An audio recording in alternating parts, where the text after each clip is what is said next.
Dear students, kinetic theory of gases को explain करने के लिए मैं आपको एक वीडियो दिखा रहा हूँ।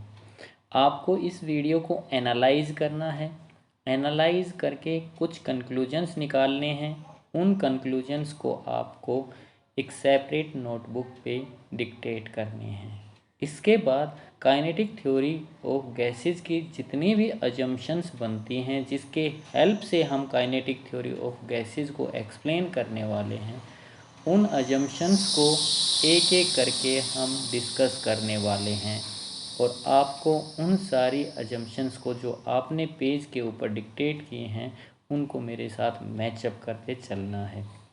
चलिए स्टूडेंट, जो first assumption kinetic theory of gases की है, जैसा कि हमें वीडियो में दिखाई दे रहा है, gas is made up of a very large number of molecule. यानी कि कोई भी गैस बहुत सारे मॉलिक्यूल से बनी होती है। अब ये मॉलिक्यूल को कैसा माना गया, यहाँ पर ये अजम्पशंस है। ये जो मॉलिक्यूल हैं इनको कैसा माना गया? Hard, perfectly elastic sphere of a very small size का माना गया है। इलास्टिक का मीनिंग तो आप जानते हैं।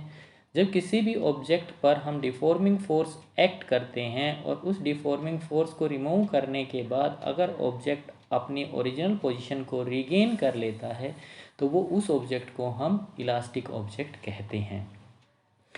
तो जो फर्स्ट अजम्पशन के अकॉर्डिंग हमने क्या माना है student? The gas is made up of very large number of molecule. और ये मॉलिक्यूलों को कैसा माना गया है? Hard, perfectly elastic sphere of very small size का माना गया है।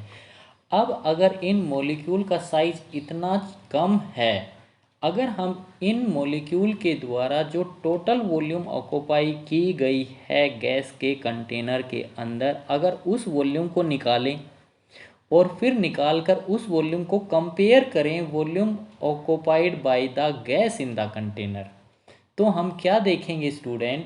जो वॉल्यूम इन मॉलिक्यूल्स ने ऑक्यूपाई की है वो बहुत ही स्मॉल है in comparison of A total volume occupied by the gas in the container. अब अगर मैं आपको इसको समझाने के लिए बोलूँ तो आप कैसे समझेंगे?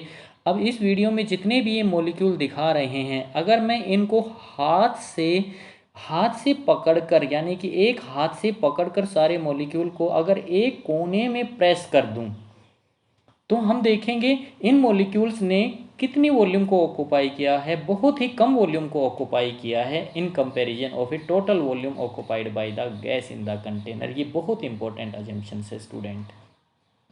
तो हम क्या करते हैं, रियल गैस को जब स्टडी करेंगे तो जो टोटल वॉल्यूम अवेलेबल है उसको हम स्मॉल स्मॉल वॉल्यूम एलिमेंट्स में डिवाइड कर देंगे और हर वॉल्यूम एलिमेंट के अंदर हम ये मान के चलेंगे कि पर हर वॉल्यूम एलिमेंट के अंदर कितने नंबर ऑफ मॉलिक्यूल हैं? n नंबर ऑफ मॉलिक्यूल्स हैं। ये बहुत इंपॉर्टेंट अजम्पशन है। जो सेकंड अजम्पशन है उसके अकॉर्डिंग, अगर हमने इस गैस को रूम टेम्परेचर पर रखा है तो गैस के मॉलिक्यूल हमेशा स्टेट ऑफ मोशन में होंगे, वो रेस्ट में नहीं होंगे, वो स्टेशनरी नहीं होंगे। जैसा हमें इस वीडियो में भी दिखाई दे रहा है कि गैस के मॉलिक्यूल मूव कर रहे हैं डिफरेंट डिफरेंट डायरेक्शन में डिफरेंट डिफरेंट वेलोसिटी के साथ। ये सेकंड अजम्पशन थी। थर्ड अजम्पशन की अगर बात करें, इनके रैंडम मोशन की वजह से ये मॉलिक्यूल आपस में हमें इस वीडियो में क्या करते दिखाई दे रहे हैं? कोलिजन करते हुए दिखाई दे रहे हैं। ये मॉलिक्यूल आपस में तो कोलिजन कर ही कर रहे हैं और साथ में क्या कर रहे हैं? जिस कंटेनर के अंदर ये गैस है उसकी वॉल के साथ भी ये क्या कर रहे हैं? कोलिजन कर रहे हैं। यानी कि थर्ड अजम्पशन क्या कह रही है हमारे पास? मॉलिक्यूल ये आपस में एक दूसरे के साथ कोलिजन तो कर ही कर रहे हैं इनके रैंडम मोशन की वजह से, साथ में ये वॉल ऑफ द कंटेनर के साथ भी क्या कर रहे हैं? कोलिजन कर रहे हैं।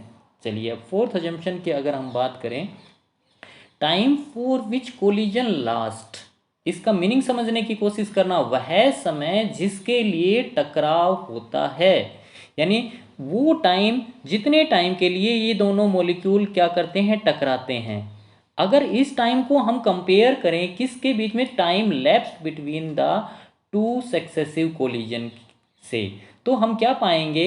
The time for which collision last is very small as compare to the time lapse between the two successive collision, हम ये पाएंगे। तो ये एक अजम्पशन है मान ली गई स्टूडेंट। अब मैं अगर फिफ्थ अजम्पशन की बात कर रहा हूँ, तो दो कोलिजन के बीच में मॉलिक्यूल ऑलवेज स्ट्रेट लाइन में मूव करते हैं।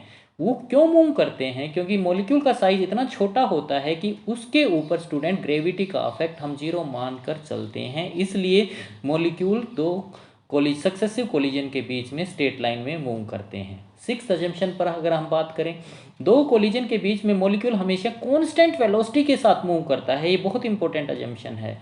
कांस्टेंट वेलोसिटी से मूव कब कर सकता है? यानी कि ये जो मॉलिक्यूल हैं वो एक दूसरे के ऊपर क्या नहीं एग्जर्ट कर रहे, फोर्स एग्जर्ट नहीं कर रहे। यानी कि ना तो ये मॉलिक्यूल आपस में फोर्स ऑफ अट्रैक्शन लगा रहे हैं, ना ये फोर्स ऑफ रिपल्शंस लगा रहे हैं, जिसकी वजह से मॉलिक्यूल हमेशा कांस्टेंट वेलोसिटी के साथ मूव करता है दो कोलिजन के बीच में। अगर हम सेवन्थ अजम्पशन की बात करते हैं, तो हम क्या देख रहे हैं इस वीडियो से? दो कोलिजन के बीच में मॉलिक्यूल हमेशा जो डिस्टेंस ट्रेवल करता है स्टूडेंट, वो फ्री फोर्स होता है। इसलिए दो कोलिजन के बीच में ट्रेवल किए गए पाथ को हम फ्री पाथ कहते हैं। आपको ये बहुत इंपॉर्टेंट कंसेप्ट है, फ्री पाथ और मीन फ्री पाथ क्या होता है। तो फ्री पाथ क्या होगा? दो सक्सेसिव कोलिजन के बीच में ट्रेवल किया गया डिस्टेंस फ्री पाथ होता है, क्योंकि ये फ्री फोर्स ट्रेवल किया जाता है। अगर मैं ये बात करूं कि कोई एक मॉलिक्यूल को लूं, अगर वो n सक्सेसिव कोलिजन करता है, तो पहले सक्सेसिव कोलिजन के अंदर मीन फ्री पाथ होगा, जिसको हम लैम्डा 1 से डिनोट करेंगे। दूसरे सक्सेसिव कोलिजन के बीच में पाथ होगा, उसको हम लैम्डा 2 से डिनोट करेंगे। तीसरे सक्सेसिव कोलिजन के बीच में पाथ होगा, उसको लैम्डा 3 से डिनोट करेंगे, and so on so fourth. यानी कि अगर इन सब फ्री पाथ का अगर मैं मीन निकाल दूं, तो हम उसको बोलेंगे मीन फ्री पाथ। और जो लास्ट अजम्पशन है वो बहुत इंपॉर्टेंट है स्टूडेंट। जो ये मोलिकुलर कोलिजन्स हैं वो average density of molecule of the gas को डिस्टर्ब नहीं करते हैं। यानी कि number of molecule per unit volume को ये कोलिजन डिस्टर्ब नहीं करते हैं।